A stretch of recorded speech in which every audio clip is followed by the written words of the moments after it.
ఆమోదంతో ఈ వర్షాకాల సమావేశం అయితే జరగబోతున్నాయి. ఈ కీలక బిల్లులు అదేవిధంగా బిల్లులకు సంబంధించి దాని నిర్ణయాలు ప్రజా సమస్యలపై సుదీర్ఘ చర్చలు ఈ సమావేశాల్లో మనం చూసేటువంటి అవకాశం అయితే కనిపిస్తూ ఉంది. కానామేట్లో 100 కోట్ల భూదందా గాడి తప్పిన మున్సిపల్ శాఖ. సో ఈ కానామేట్లో జరిగేటువంటి ఏదైతే ఇది ఉందో ఈ భూదంద పైన మహాపత్రిక ఏఎన్ఎన్ తెలుగు రెండు కూడా సంయుక్తంగా పోరాటం చేస్తూ ఉన్నాయి. ప్రతిరోజు కూడా ఈ కానామేట్లో జరిగేటువంటి ఈ అక్రమ నిర్మాణం ఏది ఉందో ప్రతిరోజు కూడా దీనిపైన మనం ఒక కవరేజ్ ఇస్తున్నాం. దీనికి ఒక శుభం కార్డు, ఒక ముగింపు పడేంత వరకు కూడా మహాపత్రిక ఏఎన్ఎన్ తెలుగు యొక్క పోరాటం ఉద్యమం ఆగదు. ఎందుకంటే అదంతా కూడా ప్రభుత్వ సొమ్ము ప్రభుత్వానికే దక్కాలి, ప్రభుత్వానికే ఉండాలి. అక్రమంగా ఎవరు చెరబట్టినా అక్కడ మహాపత్రిక ఏఎన్ఎన్ తెలుగు రెండు కూడా ఉద్యమిస్తాయి, పోరాటం చేస్తాయి. అందులో భాగమే ఈ కానామేట్లో జరుగుతున్నటువంటి ఈ అక్రమ నిర్మాణం పైన ప్రతిరోజు కూడా మహాపత్రిక ప్రతిరోజు కూడా కవరేజ్ చేస్తూ ఉంది, ప్రచురిస్తూ ఉంది వార్త. అవినీతి అక్రమాల తాండవం, 100 కోట్ల భూమి కబ్జా, బాధ్యులెవరు? మరి కబ్జాదారుల కబంధ హస్తాల్లో ప్రభుత్వ భూములు, అక్రమాలకు అడ్డకట్ట వేయలేని అధికార యంత్రాంగం, నోటీసులతో కాలయాపన, సిబ్బంది కొరత సాకుతో చేతులెత్తేసిన అధికారులు. కానామేట్ భూదందాపై హైడ్రా కూడా ఎప్పుడు? కబ్జాదారులపై క్రిమినల్ కేసులు ఎప్పుడు? కానామేట్పై రెవెన్యూ మంత్రి దృష్టి సారిస్తారా? కలెక్టర్ జోక్యం చేసుకోవాల్సిందే. మరి ఈ అధికార యంత్రాంగం ఏం చేస్తూ ఉంది? నోటీసులు ఇస్తే సరిపోదు కదా. నోటీసులు ఇస్తే భయపడే వాళ్ళకు నోటీసులు ఇస్తే ఇవ్వచ్చు. వీళ్ళకు భయం, ఈ దందాయిస్టులకు భయం అనేది ఉంటుందా? వాళ్ళకు నోటీసులు ఇస్తే వాళ్ళు భయపడతారా? మీరు నోటీసులు ఇచ్చినట్టు ఇచ్చిర్రు, వాళ్ళు ఏం చేసారు? గ్రీన్ మ్యాట్ కట్టుకున్నారు, వెనకాల చేసే పనులు చేస్తారు. నోటీసులు ఇచ్చినప్పుడు ఆ నిర్మాణ పనులు ఆపాలే, మరి ఆపుతున్నారా? మరి ఇంత యథేచ్ఛగా కానామేట్లు జరుగుతూ ఉంటే అధికారులు ఏం చేస్తూ ఉన్నారు? నాయకులు ఏం చేస్తూ ఉన్నారు? ఇన్నిసార్లు టీవీలలో పేపర్లో ఇన్నిసార్లు బహిరంగ వస్తుంది. అక్కడ స్థానికులు ఆరోపిస్తున్నారు, ప్రజావాణిలో వెళ్ళి కంప్లైంట్ కూడా చేస్తూ ఉన్నారంట. మరి ఎందుకు అధికారులు పట్టించుకోవడం లేదు? దీని వెనక మరి ఎవరైనా బడా నేత నాయకుడు ఉన్నారా?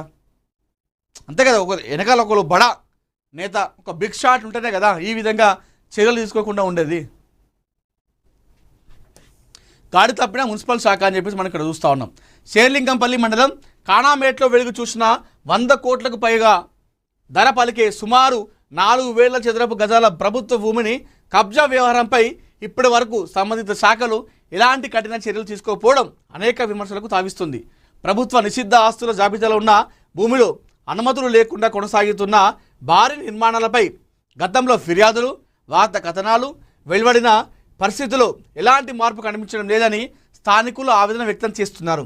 హైటెక్ సిటీ కూకటిపల్లి ప్రధాన రహదారి పక్కనే ఉన్న ఈ ప్రభుత్వ భూమిలో నిర్మాణ కార్యకలాపాలు యథావిధిగా కొనసాగుతుండగా వాటిని అడ్డుకోవాల్సిన రెవెన్యూ, మున్సిపల్, టౌన్ ప్లానింగ్ అధికారులు మాత్రం మౌనం వీడడం లేదని ఆరోపణలు వినిపిస్తున్నాయి. కేవలం నోటీసుల జారీతోనే బాధ్యత ముగిసినట్లు వ్యవహరిస్తున్నారన్న విమర్శలు వ్యక్తమవుతున్నాయి. ప్రభుత్వ భూముల పరిరక్షణ కోసం ప్రత్యేకంగా ఏర్పడిన హైడ్రా కూడా ఈ వ్యవహారంపై ఇప్పటివరకు ఎలాంటి ప్రత్యక్ష చర్యలు చేపట్టకపోవడం పలు అనుమానాలకు తావిస్తుంది. చెరువులు, నాణాలు, ప్రభుత్వ భూముల ఆక్రమణలపై ఉక్కుపాదం మోపుతున్నట్లు ప్రకటించిన హైడ్రా కానామేట్ వ్యవహారంతో ఎందుకు మౌనం పాటిస్తుందని స్థానికులు ప్రశ్నిస్తున్నారు. మరి కానామేట్పై రెవెన్యూ మంత్రి ఇప్పటికైనా దృష్టి సారిస్తారా, లేదంటే ఒత్తిడికి ఆగిపోతారా? మరి కలెక్టర్ జోక్యం చేసుకోవాల్సిందని చెప్పేసి అక్కడ స్థానికులు చెప్తా ఉన్నారు. ఎట్లాగూ రెవెన్యూ, మున్సిపల్, టౌన్ ప్లానింగ్ అధికారులు అటు దిక్కే చూస్తలేరట, అక్కడ చర్యలు తీసుకుంటలేరట. మరి ఇప్పుడు ఈ 100 కోట్ల నా విలువ గల ధరపలికి ప్రభుత్వ భూమి మరి కథ ఏంది? ఈ సంగతి ఏంది? ఈ భూమికి, ఈ ప్రభుత్వ భూమికి మోక్షం ఎప్పుడు లభిస్తుంది? మోక్షం ఎప్పుడు లభిస్తుంది? కుంటలు, నాలాలు, చెరువులు ఎక్కడ పడితే అక్కడ ఇల్లు కడితే అక్కడ బుల్డోజర్ వస్తుంది, అక్కడ హైడ్రా ఉంటుందని చెప్పేసి చెప్పినటువంటి అధికారులు మరి ఏమైపోయారు? ఒక మంచి ఏరియాలో అంత పెద్దగా కడుతున్నప్పుడు అక్రమంగా అది కనిపించట్లేదు ఏ అధికారికి? హైడ్రా అధికారి కూడా కనిపించలేదా? ఎంతోమంది హైదరాబాద్లో అక్కడక్కడ గుడిసెలు వేసుకున్న వాళ్ళు చిన్న చిన్న గుడిసెలు వేసుకొని ఉంటుండే అదే ప్రభుత్వ భూమి అని చెప్పేసి వాళ్ళు ఇల్లు కూలగొట్టారు కదా. నిర్దాక్షిణ్యంగా ఏ అధికారులే వాళ్ళని రోడ్డు పాలు చేశారు కదా. మరి అలాంటి అధికారులకు ఈ 100 కోట్ల భూమి కబ్జా చేస్తే ఎందుకు అనిపిస్తలేదు? దీని వెనకాల ఏముంది? ఈ 100 కోట్ల భూమి ఈ దందా వెనకాల ఉన్నటువంటి ఆ బ్యాక్గ్రౌండ్ ఉన్నటువంటి ఆ బడా నేత ఎవరు ఉన్నారా? మరి బడా నేత ఉంటేనే ఈ విధంగా చేస్తూ ఉన్నారా? లేదంటే ఈ భూదందా చేసే వాళ్ళే ఎక్కడికక్కడ ముడుపులు సమర్పిస్తున్నారా? నోళ్ళు ముగిస్తున్నారా ఏం మాట్లాడకుండా? లేకపోతే అధికారులు వీళ్ళు ఏమన్నా భయభ్రాంతులకు గురి చేసిర్రా? ఏం జరుగుతూ ఉంది మరి ఈ కానమేట్లో ఈ భూమి దగ్గర? 100 కోట్ల భూమి వందలాది వేలాది మంది చూస్తూ ఉంటే యథావిధిగా యథేచ్ఛగా వాళ్ళు నిర్మాణ పనులు సాగిస్తున్నారు. నోటీసులు ఇచ్చినా కూడా బేఖారత్ చేసి వాళ్ళు ఆ విధంగా నిర్మాణ పనులు చేస్తూ ఉన్నారే ఎందుకు?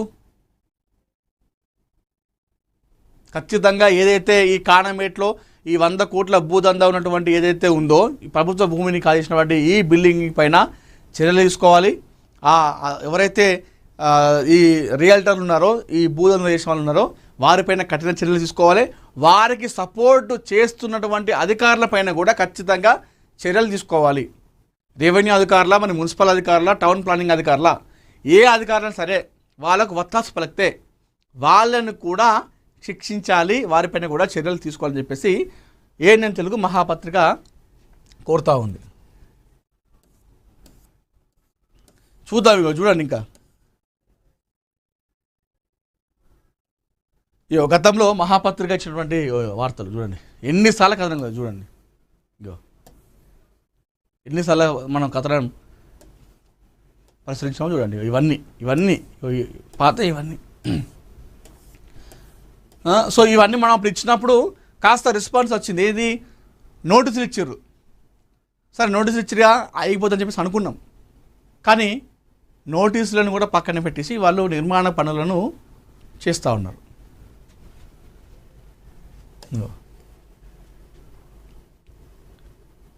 సర్వే నెంబర్లు 11/33, 11/34లోని నిషిద్ధ 22A జాబితాలో ఉన్న ప్రభుత్వ భూమిలో సుమారు 4,000 చదరపు గజాల భారీ కమర్షియల్ ల్యాండ్ అంటే ఇది మళ్ళీ ఉట్టిది కూడా కాదు, కమర్షియల్ నిర్మాణాలు కూడా చేపడతా ఉన్నారు. హైటెక్ సిటీ సాక్షిగా అది అక్రమమే. హైటెక్ సిటీ నడి బోటున కూకట్పల్లి వెళ్లే ప్రధాన రహదారి పక్కనే ఉన్న ప్రభుత్వ భూమిలో యథేచ్ఛగా నిర్మాణాలు సాగుతున్న సంబంధిత శాఖలు పట్టించుకోకపోవడం పలు అనుమానాలకు తావిస్తుంది. సామాన్య ప్రజలు చిన్న షెడ్డు వేసుకున్న రోడ్డు పక్కన చిన్న దుకాణం ఏర్పాటు చేసిన రాత్రికి రాత్రే పోలీసుల నడుమ భారీ బందోబస్తుతో కూల్చివేతలకు దిగే రెవెన్యూ మున్సిపల్ అధికారులు 100 కోట్ల రూపాయల విలువైన ప్రభుత్వ భూమి అన్యాక్రాంతం అవుతుంటే ఎందుకు మౌనం వహిస్తున్నారని చెప్పేసి ప్రశ్నలు తలెత్తుంది. మరి వస్తే కదా ప్రశ్నలు, ఎందుకు రావు? మీకు రాత్రికి రాత్రే వాడేదో చిన్న గుడిసె లెక్క, ఒక చిన్న డబ్బా లెక్క, ఒక పెంకుటి లెక్క వేసుకొని అలా కట్టుకుంటే అది ప్రభుత్వ భూమి అని చెప్పేసి పాపం అన్యాయంగా చిన్న చిన్న పిల్లలను, పెద్ద ముసలి వాళ్ళని కూడా రాత్రికి రాత్రే వాళ్ళని బయటికి వెళ్ళగొట్టి రోడ్డు పాలు చేసి ఇల్లు కూలగొట్టిదే.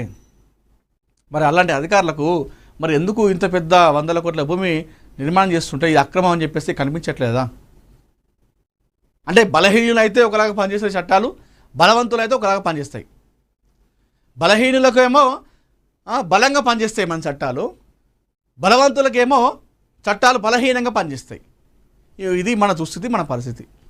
సో ఇప్పటికైనా ఈ కానమేట్లో ఉన్నటువంటి ఈ అక్రమ భూమి పైన చర్యలు తీసుకోవాలి, ఆ నిర్మాణ పనులు ఆపాలి, ఆ భూమిని ప్రభుత్వానికి చెందేలాగా చేయాలని చెప్పేసి మనస్ఫూర్తిగా మనందరం కూడా కోరుకుందాం.